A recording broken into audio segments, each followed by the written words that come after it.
亚老王的主要唱诵场景是祭祀，还有葬礼。其中葬礼上最后一个仪式就是砍马。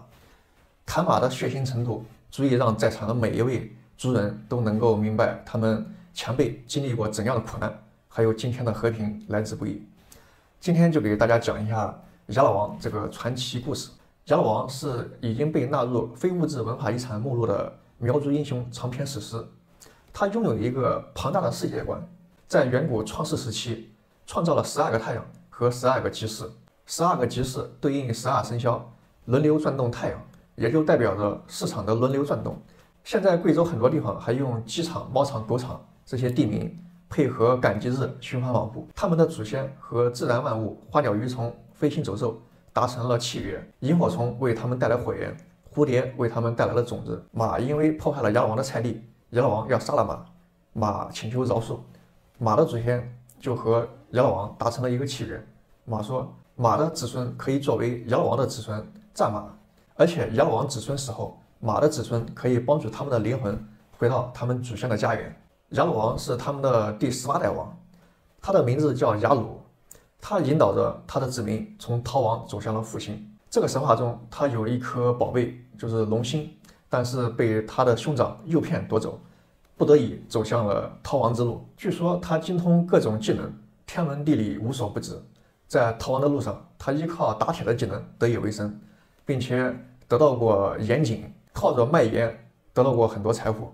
但是每一段安稳生活不久以后，都会伴随着战争，不得已继续逃亡。途中他的狡诈还和一位首领结拜为兄弟，并且骗走了首领的老婆还有他的徒弟。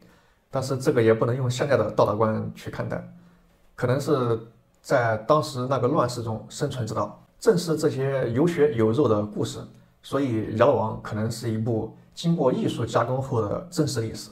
他们从北方一路逃亡到西南地区，一开始在贵阳附近落脚，后来又发生了战乱，继续逃到麻山地区。可能是因为这里复杂的喀斯特地貌，缺水缺粮，土地贫瘠，没有引来太多的人抢夺地盘，得以在此定居了几千年。亚老王涉及几万个人名，几十个古苗语地名，10几个古战场。他描述了万物起源、宗教习俗、生活场景、历史与神话传说。可以说，它是一部展现古苗族生活的一部百科全书。他们主要在祭祀和葬礼上唱诵，唱诵的人称之为东郎。据说是得到正宗传承的东郎，他可以几天几夜不重复的唱诵这段史诗。现在整理成册的内容已经有1万多条。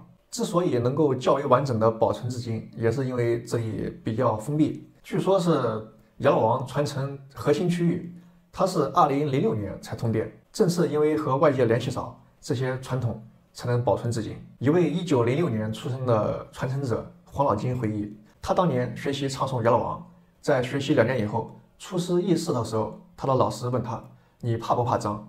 他说不怕。然后他的老师端过来一碗酒，吐了一口很浓的痰到酒里面。老师说：“这个酒太脏了，你别喝了吧。”黄老金端过酒一饮而尽。老师说：“你现在可以出师了，以后在葬礼上如果忘记某些细节，你要立刻想起我，这样你就可以把忘记的细节给补偿回来。”几千年来，苗族人没有借助文字，就这样口口相传至今。在葬礼上，东郎手持长剑，身穿青衣，头戴宽边草帽，他们唱诵前辈们的英雄事迹，完成生命中最后的仪式。下葬前最后一个仪式就是砍马。砍马的前夜，东郎先生念诵亚老王经文，将亡魂封为将士。亡魂得到身份后，驾驭战马回归来时的家园。在砍马仪式上，先要用稻谷喂战马，还要敬酒，再进行3拜9叩。